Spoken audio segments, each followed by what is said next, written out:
जय हिंद दोस्तों, वंदे मातरम।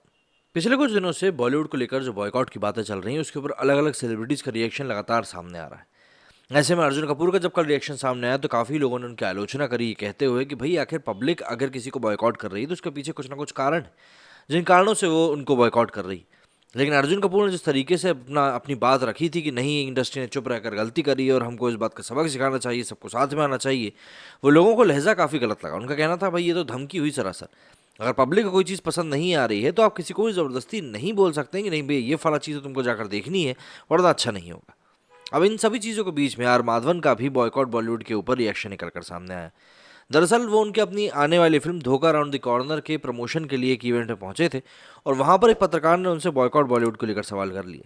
अब यहाँ पर जो उन्होंने जवाब दिया है ये अर्जुन कपूर को ज़रूर सुनना चाहिए, जिससे कि उनको समझ में आ पाएगा कि पब्लिक दरअसल क्यों बॉयकॉट कर रही है। क्योंकि जिस प्रकार की समझदारी आर माधवन दिखाते हैं उस प्रकार की समझदारी एक्सपेक्ट तो हम लोग कर नहीं सकते अर्जुन कपूर से, लेकिन फिर भी किसी की बातों को ध्यान तो दिया ही जा सकता है और समझा जा सकता है कि वो व्यक्ति ऐसा क्यों कह रहा है। आर माधवन जल्दी ही अपनी एक नई फिल्म में नजर आने वाले हैं। उनकी फिल्म धोखा राउंड द कॉर्नर का टीजर लॉन्च कल हुआ। आर माधवन के साथ इस फिल्म में अपार शक्ति खुराना और दर्शन कुमार जैसे टैलेंटेड एक्टर्स भी नजर आने वाले हैं।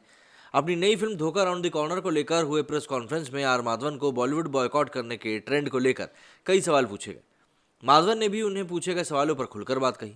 हाल ही में रॉकेटरी जैसी सुपरहिट फिल्म दे चुके आर माधवन ने कहा कि मुझे लगता है कि अगर अच्छी फिल्में आएंगी तो लोगों को पसंद ही आएंगी, लोग थिएटर जरूर जाएंगे।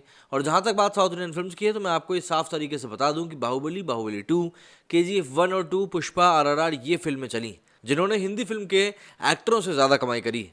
सिर्फ 6 फिल्म। इन्हें पैटर्न नहीं कहा जा सकता तो इसलिए डरने की कोई बात नहीं है। उस दौरान आर माधवन फिल्मों के रीमेक के बारे में भी बोले। आर माधवन ने कहा कि मैं मेरी फिल्मों के रीमेक नहीं बनाता। मुझे तमिल में 3 इडियट्स रीमेक करने का एक मौका भी मिला था और मुझे कहा भी गया था, लेकिन मेरे लिए वो मुश्किल हो जाता। बतौर एक्टर जब मैं पहली बार सीन करता हूँ वो अपने आप में मुश्किल होता है। उसमें मैं अपने दिल जान लगा देता हूँ और फिर एक बार उसे रिक्रिएट करना मुश्किल हो जाता है। तो मुझे नहीं लगता कि मैं किसी फिल्म का या फिर अपनी खुद की किसी फिल्म का रीमेक बनाना चाहूँगा, क्योंकि तुलना होने लगती है और फिर उसके बाद मज़ा ख़राब हो जाता है। कोरोना के बाद से ऑडियंस को थिएटर में लाना भी एक बड़ा चैलेंज बन चुका है। रॉकेट स्टार ने इन सभी बातों के बारे में बात करते हुए कहा कि आज हर कोई इस बारे में कंफ्यूज है, क्योंकि अभी कंटेंट लोगों को घर बैठकर मिल रहा है। ऐसे में लोगों को घर से थिएटर में लाना अपने आप में एक बहुत बड़ा चैलेंज बन चुका है और हम भी उम्मीद यही करते हैं कि लोगों को हमारी फिल्म भी पसंद आएगी। लेकिन यहाँ पर आर माधवन ने जो एक बहुत छोटी सी बात कही, लेकिन वो एक बहुत बड़ी है, शायद अगर इस बात को बॉलीवुड वाले समझ सके तो उनके लिए बहुत अच्छा होगा।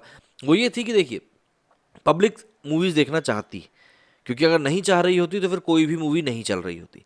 लेकिन मूवीज़ चल रही हैं और वही मूवीज़ चल रही हैं जिनका कंटेंट अच्छा है। ये साफ तौर पर बताता है कि पब्लिक को मूवीज़ तो देखनी है, लेकिन आज की डेट में बहुत ज़्यादा सजग हो चुके हैं इस चीज़ को लेकर कि उन्हें कौन सी मूवी देखनी है और कौन सी नहीं देखनी। आज की डेट में पब्लिक को बेवकूफ़ बनाना भी बहुत ज़्यादा मुश्किल हो चुका है। ऐसे में अब वो डायरेक्टर या वो प्रोड्यूसर्स या फिर वो बड़े एक्टर्स जो कि सोचते थे कि सिर्फ हम लोग नाम बड़े कर देंगे और हमको दर्शन मिल जाएंगे, तो अब ऐसा नहीं होगा। मतलब आप खुद सोचिए, आप बहुत बड़ा एग्जांपल है हमारे सामने आज की डेट में ठग्स ऑफ हिंदुस्तान, जिसने कि अपने पहले ही दिन में 52 करोड़ रुपए कमा लिए थे।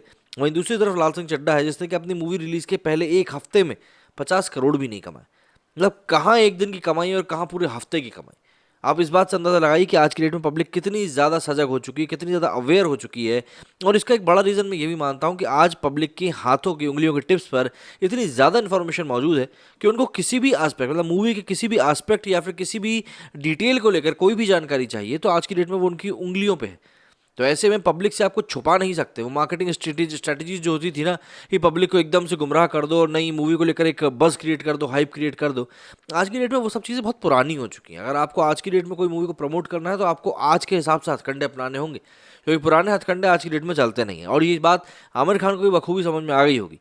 उनकी पहले जब भी कोई मूवी रिलीज़ होने वाली रहती थी तो बिल्कुल मूवी के रिलीज़ के टाइम पर ही एक्टिव हो जाते थे और उसके बाद लोग बोलते थे अरे आमिर कितना अच्छा है, आमिर कितना अच्छा है, और बढ़िया बेहतरीन तरीके से मूवीज़ भी देखी जाती थी उनकी। लेकिन आज की डेट में जिस तरीके से एक्टर गायब रहते हैं और फिर सडनली अपनी मूवी के टाइम पे आ जाते हैं तो पब्लिक भी अब डेढ़ शानी हो चुकी है और ये चीज़ समझने लगी है कि भाई ये तो सारा असर बेवकूफ़ बना जा रहा है और कुछ भी नहीं।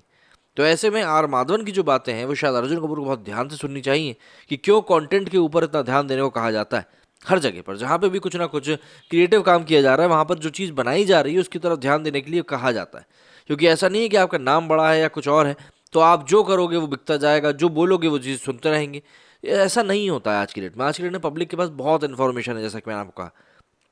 हर एक चीज़ के प्रोज एंड कॉन्स वो किसी चीज़ को लेने के पहले ही जब लगा लेते हैं, तो फिर थिएटर भी क्या बात का है। मतलब अगर एक नॉर्मल छोटी सी 3 लोगों की फैमिली अगर कोई मूवी देखने जा रही है, तो आज की डेट में आप ये मान के चलिए 1500-2000 रुपये से ज़्यादा का खर्चा नहीं होता।